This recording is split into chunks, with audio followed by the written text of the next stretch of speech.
After the Knicks woke up in the fourth quarter, they rallied from a 22-point deficit. During New York's 44-11 run to end the game, James Harden went 1 for 5 with only 3 points, 0 assists, and a turnover. He was a liability on defense. Here was Kenny Atkinson, his message to Harden yesterday. Without you, we're knocked out in the first round. That's first.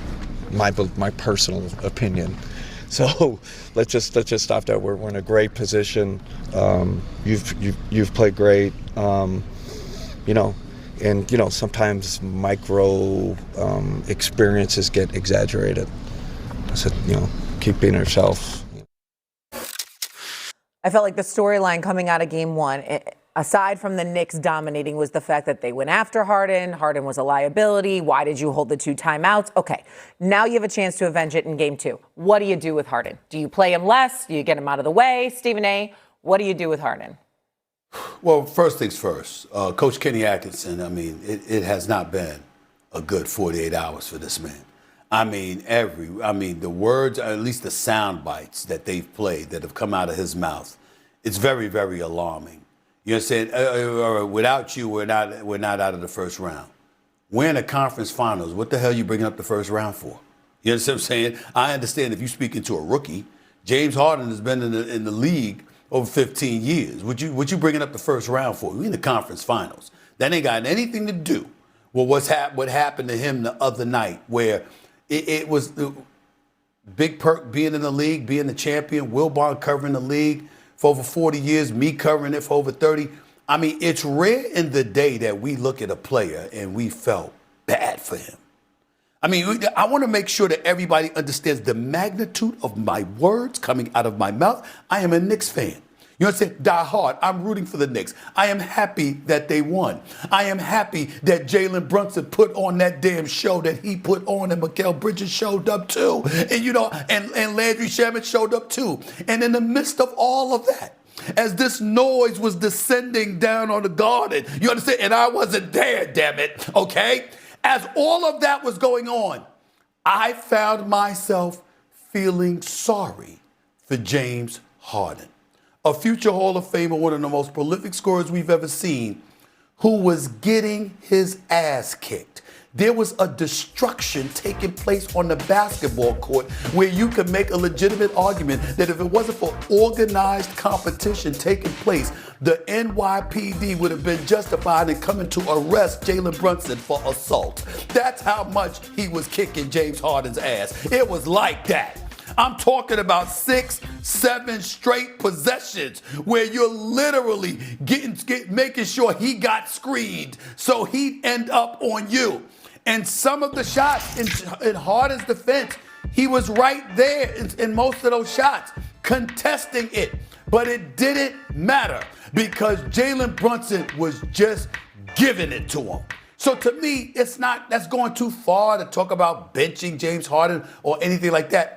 But what Kenny Atkinson needs to do is to make sure that Harden is on somebody other than Jalen Brunson. Because if there's ever a performance that should be associated with the words heart snatching, that is what we saw in game 1 with what Brunson did to him. He don't need to be allowed anywhere in the vicinity of Jalen Brunson, especially in the fourth quarter.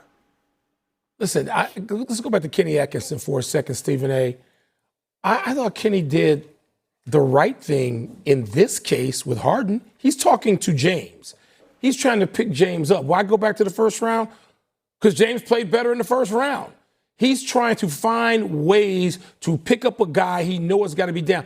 Remember how hard James took it and how hard he was on himself after that 7-turnover game last week? Mm-hmm. His coach knows that. He knows if James is maybe moping around practice a little bit or in the locker room. So I thought Kenny Atkinson is as bad a job as he did in game 1.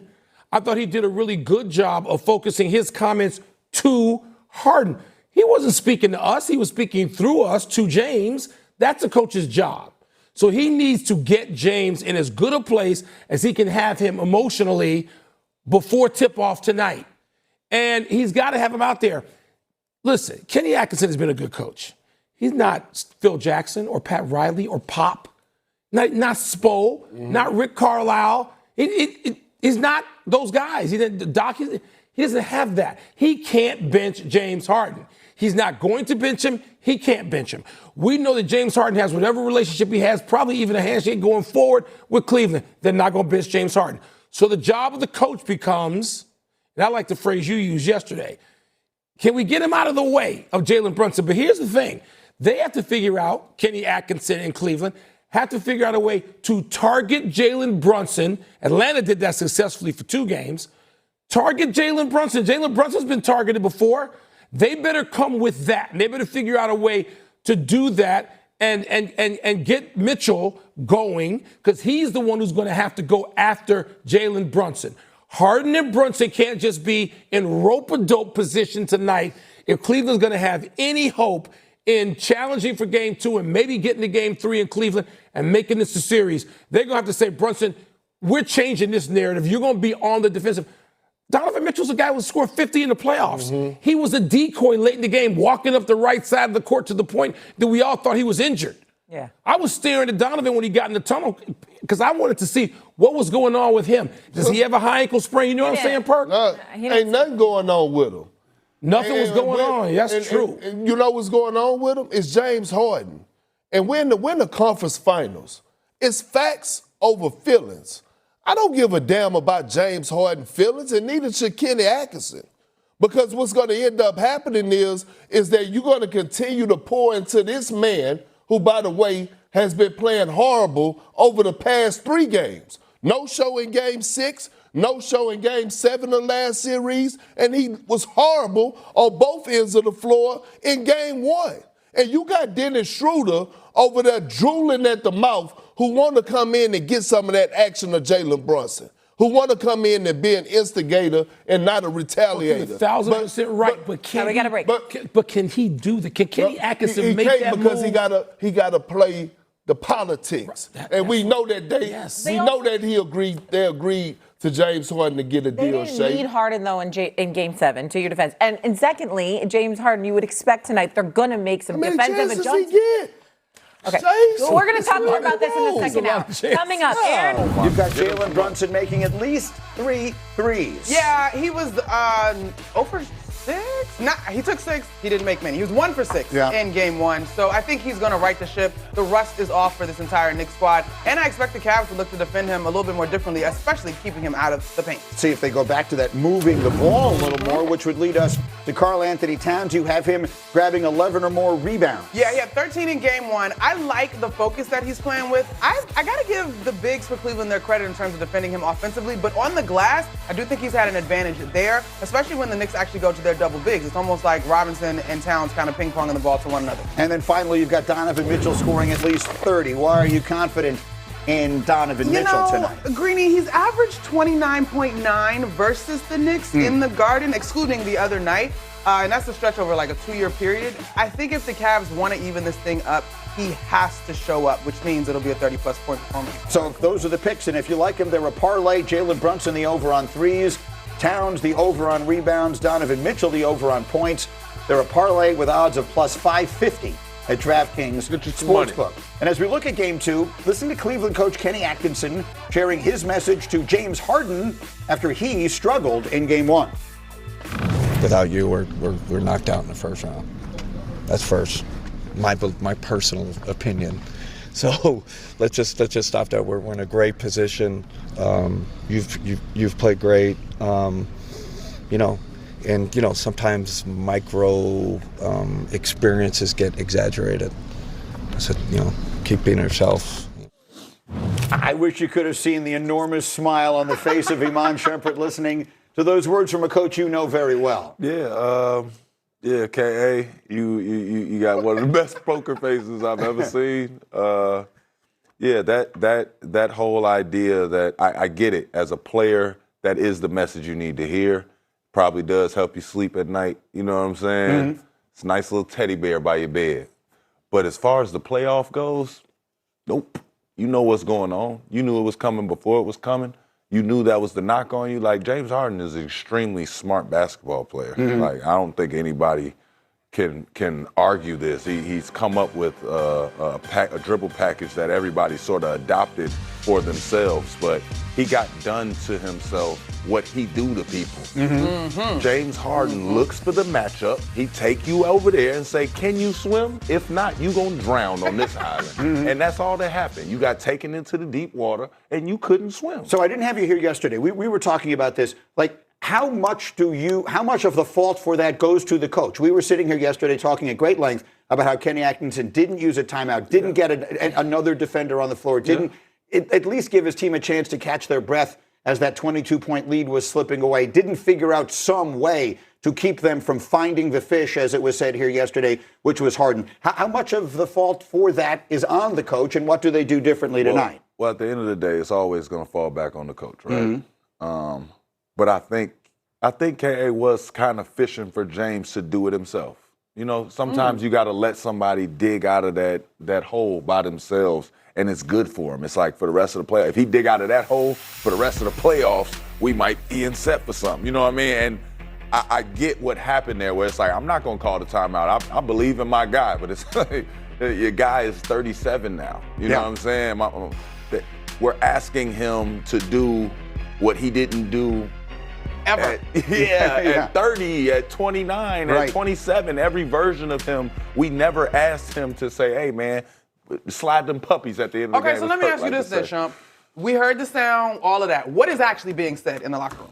Because I went to the thought that we've heard it better be a challenge.